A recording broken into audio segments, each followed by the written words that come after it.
For generations, the name Dr. Seuss has been synonymous with childhood itself. It conjures images of whimsical creatures, tongue-twisting rhymes, and vibrant, unforgettable worlds. The Cat in the Hat, How the Grinch Stole Christmas. Green Eggs and Ham. These aren't just books, they're foundational texts shaping early literacy and imagination for millions. Theodore Seuss Geisel crafted a universe that felt both profoundly silly and deeply moral, teaching lessons about tolerance, environmentalism, and the dangers of conformity, all wrapped in a technicolor package of pure fun. Beneath the fuzzy surface of the Lorax's truffula trees and Horton's faithful egg-sitting lies a more complicated story. Geisel wasn't just a beloved children's author. He was a sharp political cartoonist, an advertising man, a wartime propagandist who created surprisingly raunchy cartoons for GIs, and in recent years, a figure whose legacy is being re-examined through the lens of racial stereotypes present in his earlier work. The story of Dr. Seuss is not a simple one. It involves secret projects, coded messages, though perhaps not the kind conspiracy theorists dream of, and a fascinating evolution from mainstream commercial artist to boundary-pushing literacy champion, and finally, to a complex historical figure whose complete works demand a closer look. Let's peel back the layers of the Sneetch's stars and explore the man behind the myth, including his edgy side and the real controversies and maybe even a few imagined conspiracies that surround his enduring legacy. Part 1. From Ted Geisel to Dr. Seuss. The early years born Theodore Seuss Geisel in 1904 in Springfield, Massachusetts, the man who would become Dr. Seuss wasn't initially destined for children's literature. His early life was fairly conventional for the time, though his German-American heritage would become significant during the World Wars. His path towards illustration began at Dartmouth College, where he became editor-in-chief of the campus humor magazine, Jack-O-Lantern. It was here that the Seuss pseudonym first emerged, ironically, after Geisel was caught drinking gin in his dorm room during Prohibition and was banned from extracurricular activities, including the magazine. To continue contributing, he started signing his work simply Seuss. He later added the Dr. as a playful nod to his father's unfulfilled hopes for him to earn a doctorate at Oxford University. Geisel did attend Oxford, intending to become a professor of English literature, but found himself bored by academia. It was his future wife, Helen Palmer, who saw his elaborate doodles in his notebooks and suggested he pursue drawing professionally. Taking her advice, he left Oxford without a degree and returned to the United States in 1927, determined to make a living as an illustrator and writer. His initial foray wasn't into children's books, but into the lucrative world of advertising. For over 15 years, Geisel created wildly successful campaigns for companies like Standard Oil, particularly for their insecticide brand, Flit. His catchy slogan, "Quick Henry the Flit," accompanied by cartoons of people facing bizarre bug-related scenarios, became a national catchphrase. This period honed his skills in visual storytelling and concise, memorable language, but it was commercial work designed to sell products. He also contributed cartoons and humorous articles to magazines like Judge and Life. Before he ever taught kids about green eggs or Grinches, Geisel helped adults laugh at their own mistakes. In 1931, he illustrated Boners, a compilation of unintentionally hilarious answers and classroom blunders collected from schoolchildren. The title, which raises eyebrows today, was completely innocent at the time. Boner simply meant blunder. The book was a hit, spawning sequels like More Boners and Still More Boners, eventually combined into the Pocket Book of Boners, one of the earliest humor bestsellers of the 1930s. The project showcased Geisel's talent for blending absurdity with gentle satire, turning human error into comedy, a skill he'd later refined for children, where mistakes became lessons wrapped in rhyme. When he wasn't sketching for ads or anthologies, Geisel amused himself by building strange creatures out of real animal parts. His father, who ran Springfield's Forest Park Zoo, would save him discarded horns, antlers, and beaks, which Ted used to assemble surreal hybrids he called his unorthodox collection of animals. He mounted them on plaques and hung them around his home like trophies from a safari that only existed in his imagination. Long before the Grinch or the Sneetches, Geisel was already creating his own strange fauna, turning leftovers from the family zoo into the blueprint for an entire species of Seussian oddities. His transition to children's literature happened almost by accident. According to Geisel, the unique rhythm of his first children's book, And to Think That I Saw It on Mulberry Street, 1937, came to him during a long sea voyage as the ship's engines chugged along. The book, featuring a boy whose imagination transforms a simple horse-drawn cart into an increasingly fantastical parade, was rejected by dozens of publishers, reportedly 27, before a chance encounter with an old Dartmouth friend led to its publication by Vanguard Press. It was a modest success, but it marked the beginning of Dr. Seuss, the children's author. Part 2. The War Years, Political Cartoons, and Private Snafu. As the world hurtled towards World War II, Geisel's focus shifted dramatically. Deeply concerned about the rise of fascism in Europe and frustrated by American isolationism, he put his children's book career largely on hold and became the chief editorial cartoonist for the New York newspaper PM from 1941 to 1943. This is where the edgy Seuss truly emerges for the public eye. His cartoons from this era are sharp, biting, and fiercely political. They leave no doubt about his stance. He relentlessly attacked Adolf Hitler, Benito Mussolini, and Hideki Tojo, often depicting them in grotesque, cartoonish forms. He savaged American isolationists, particularly figures like Charles Lindbergh and the America First movement, portraying them as ostriches with their heads in the sand or as being naively or willfully blind to the fascist threat. His famous cartoon depicting a mother reading a storybook Adolf the Wolf to her wide-eyed children with the caption, "And the wolf chewed up the children and spit out their bones." But those were foreign children, and it didn't really matter, powerfully condemned indifference to overseas atrocities. However, this period also contains some of his most controversial work. Reflecting the widespread racism of the era, particularly after the attack on Pearl Harbor, Geisel's cartoons frequently depicted Japanese people, and sometimes Japanese Americans, using vicious stereotypes, buck teeth, slanted eyes, exaggerated features, portraying them as inherently treacherous, fifth columnists, or part of an undifferentiated mass threat. These images stand in stark contrast to the messages of tolerance found in his later children's books and are a significant part of the critical reevaluation of his legacy today. Enter Private Snafu. Seuss gets raunchy for the Army. Geisel's commitment to the war effort went beyond editorial cartoons. In 1943, he joined the U.S. Army and was assigned to the Signal Corps, working alongside filmmakers like Frank Capra. His unit was tasked with creating training and propaganda films for soldiers. It was here that Geisel, along with colleagues like director Chuck Jones of Looney Tunes fame and composer Carl Stalling, created one of the most fascinating and little-known parts of his oeuvre, Private Snafu. Private Snafu, Situation Normal, All Fouled Up, or a more profane F-word, was a series of animated shorts produced by Warner Brothers Cartoons, intended only for viewing by American soldiers. Because they weren't meant for the public, they were delightfully unconstrained by the usual censorship rules, the Hays Code. The purpose of the cartoons was straightforward: teach soldiers important lessons about security, hygiene, avoiding booby traps, dealing with malaria, and following orders, all by showing what not to do through the disastrous misadventures of the titular Private Snafu, a clumsy, clueless, and often horny GI. Written largely by Geisel, often in his characteristic rhyme, and animated in the signature Warner Brothers style, the Snafu cartoons were funny, fast-paced, and surprisingly adult. They featured crude humor. Jokes about latrines, body odor, venereal diseases, and incompetent officers were common. Sexual innuendo. Snafu was frequently depicted chasing women or being distracted by pin-ups, often leading to dire consequences related to military security. Some shorts featured scantily clad, by 1940 standards, female characters. Cartoon violence. While played for laughs, the consequences of Snafu's mistakes were often grim, reflecting the real dangers soldiers faced.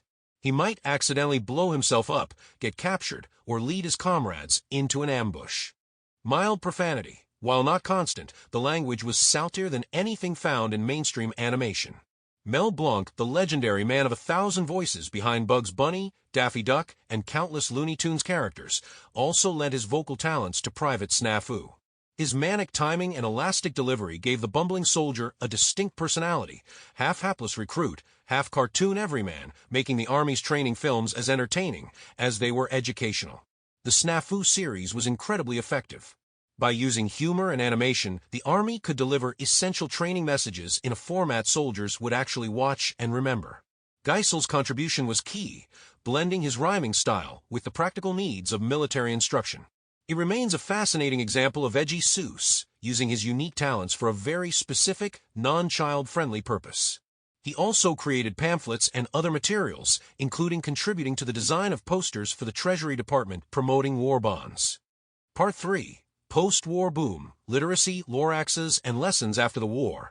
Geisel returned to children's books, but the landscape had changed, partly because of concerns about literacy in America. A 1954 article in Life magazine by John Hersey, titled Why Johnny Can't Read, lamented the dullness of early reader books like the Dick and Jane series. Hersey challenged Geisel directly, suggesting he write a book using a limited vocabulary that would be more engaging for young readers. Geisel accepted the challenge.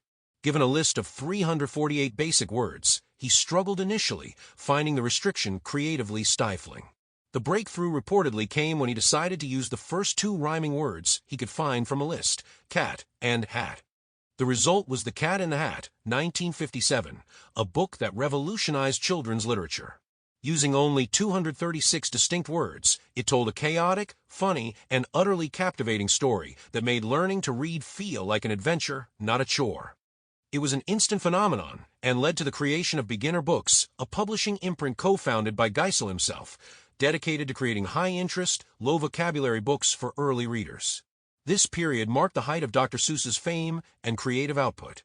He produced classics like How the Grinch Stole Christmas, 1957, Green Eggs and Ham, 1960, famously written on a bet that he couldn't write a book using only 50 different words, One Fish, Two Fish, Red Fish, Blue Fish, 1960, and Hop on Pop, 1963. His work was celebrated for its imagination, its linguistic playfulness, and its ability to connect with children on their own level. His work was celebrated for its imagination, linguistic playfulness, and ability to connect with children on their own level. That playfulness even slipped into the language itself. Take the word nerd. Yes, that word, the badge of honor or insult, worn by anyone who knows too much about Star Trek or owns more than one calculator. The first time it ever appeared in print was in a Dr. Seuss book. In If I Ran the Zoo, 1950, young Gerald McGrew boasts about the strange creatures he'll collect, listing a nurgle, a nerd, and a seersucker too. That's it, no explanation, just a nonsense name among other Seussian oddities. From that single throwaway line, the word somehow escaped the zoo, crept into college slang, and evolved into global vernacular. So the next time someone calls you a nerd, remember, it all started with Dr. Seuss, a seersucker, and whatever the heck a nurgle is. The man didn't just invent worlds, he invented the people who analyzed them. The sharp social commentator from the war years hadn't entirely disappeared. Several of his later books tackled complex themes, often sparking debate about their underlying messages. The Sneetches and Other Stories, 1961, widely interpreted as a parable about racial discrimination and conformity, with the Starbelly Sneetches looking down on the Plainbelly Sneetches until Sylvester McMonkey McBean's absurd star-on-star-off machine makes their differences meaningless and profitable. The Lorax, 1970, won a powerful and surprisingly melancholic tale about environmental destruction caused by unchecked greed, the once-lure chopping down truffula trees to make thneeds. It became an anthem for the environmental movement, though it also drew criticism from some industries, like logging, for its perceived anti-capitalist message. The Butter Battle Book, 1980, for a stark allegory for the Cold War arms race, depicting the Yuks and the Zooks escalating their conflict over which side of their bread should be buttered, culminating in both sides poised to drop the ultimate bitsy big boy boomeroo bomb. Published during the Reagan era, it was controversial for its bleak ending and its perceived anti-war stance, even being banned in some libraries. These books showed that Geisel could use his whimsical style to address serious contemporary issues, embedding surprisingly potent critiques within stories accessible to children. Part 4. Controversies, Conspiracies, and Complexities. Despite his near-universal beloved status for decades, Dr. Seuss's legacy has faced significant reevaluation in recent years, centered primarily on the issue of racism in his work. This is not a conspiracy theory, but a documented historical reality that requires examination. The racism controversy, as mentioned earlier, Geisel's World War II political cartoons contain blatant anti-Japanese racism, using harmful stereotypes common at the time, but still shocking to modern eyes. Beyond the wartime cartoons, problematic depictions have also been identified in some of his children's books. Examples include, And to Think That I Saw It on Mulberry Street. An early version contained a character called a Chinaman, depicted with yellow skin, slanted eyes, pigtails, and carrying chopsticks and a bowl, leaning heavily on racist tropes. Geisel himself revised this illustration in the 1970s, changing the character's skin tone and removing the pigtails and stereotypical features, renaming him a Chinese man. If I Ran the Zoo 1950 contains caricatures of African and Asian peoples, including drawings of African characters resembling monkeys and Asian characters, described as having eyes slanted and wearing conical hats. On Beyond Zebra, 1955 features a character described as a Nazim of Bazim, depicted as a vaguely Middle Eastern figure riding a camel-like creature, which some critics argue relies on Orientalist stereotypes. These depictions, while reflecting widespread prejudices of their time, are undeniably rooted in racist visual language. In March 2021, Dr. Seuss Enterprises, the organization managing Geisel's estate and legacy, announced it would cease publication and licensing of 6 Dr. Seuss books: Mulberry Street, If I Ran the Zoo, McElligot's Pool, On Beyond Zebra, Scrambled Egg Super, and The Cat's Quizzer, stating that these books portray people in ways that are hurtful and wrong. This decision sparked considerable public debate. Some praised it as a necessary step to acknowledge and address the harm caused by racist imagery, while others criticized it as cancel culture or an overreaction to historical context. Regardless of one's stance, the controversy highlights the complex task of reconciling the immense joy and educational value Dr. Seuss's work has provided with the harmful stereotypes embedded in parts of it. Hidden meanings and conspiracies beyond the documented issue of racism, the world of Dr. Seuss is often subject to interpretations searching for hidden meanings, sometimes bordering on conspiratorial thinking.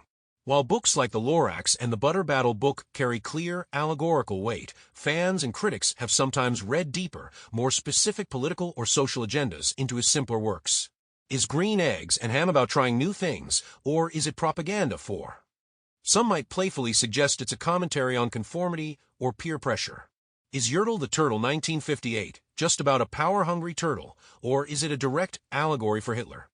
Geisel himself reportedly suggested this link. Is Horton Hears a Who 1954 about protecting the vulnerable, or is it an anti-abortion statement? This interpretation gained traction in pro-life circles due to the line, "A person's a person, no matter how small," though Geisel's widow, Audrey, publicly rejected this specific reading. These interpretations, while sometimes stretching credulity, speak to the richness and resonance of Seuss's work. His stories operate on multiple levels, allowing readers to find meaning relevant to their own lives and times. However, it's crucial to distinguish between analyzing literary allegory and projecting unfounded conspiracy theories onto the text or the author. There's no credible evidence that Geisel was embedding secret codes for shadowy organizations or promoting hidden, nefarious agendas beyond the overt, and sometimes controversial, social messages in books like The Lorax or Butter Battle. The real secrets of Seuss lie more in his complex personal history and the evolution of his views, rather than in hidden symbols in Hop on Pop. Conclusion: the enduring, complicated legacy of the Dr. Theodore Seuss Geisel died in 1991, leaving behind a body of work that fundamentally changed children's literature and the way generations learned to read. His impact is immeasurable. He injected fun, rhythm, and imagination into early literacy. He created characters that feel like old friends and worlds that continue to spark wonder. His linguistic creativity gave us unforgettable phrases and even arguably influenced hip-hop rhyming patterns. Yet, his legacy is not uncomplicated. The man who wrote passionately against prejudice in the Sneetches also drew deeply prejudiced cartoons during World War II. The creator of whimsical worlds also included harmful stereotypes in some of his books. Acknowledging this complexity doesn't erase the joy his best work brings, nor does the joy excuse the harm. Dr. Seuss remains a giant of children's literature, but our understanding of him must evolve. We can celebrate the genius of The Cat in the Hat while also critically examining the context and content of If I Ran the Zoo. We can appreciate his fierce anti-fascism during the war while acknowledging the racism that accompanied it. The story of Dr. Seuss is, ultimately, a very human one, full of brilliance, creativity, contradiction, and the capacity for both profound insight and regrettable blindness. His world wasn't just whimsical. It was, like ours, messy and complicated. And that might be the most important lesson of all. He taught generations to read, to laugh, and perhaps unintentionally to look closer. The cat's hat may be red and white, but its stripes, like the man who drew them, were never simple.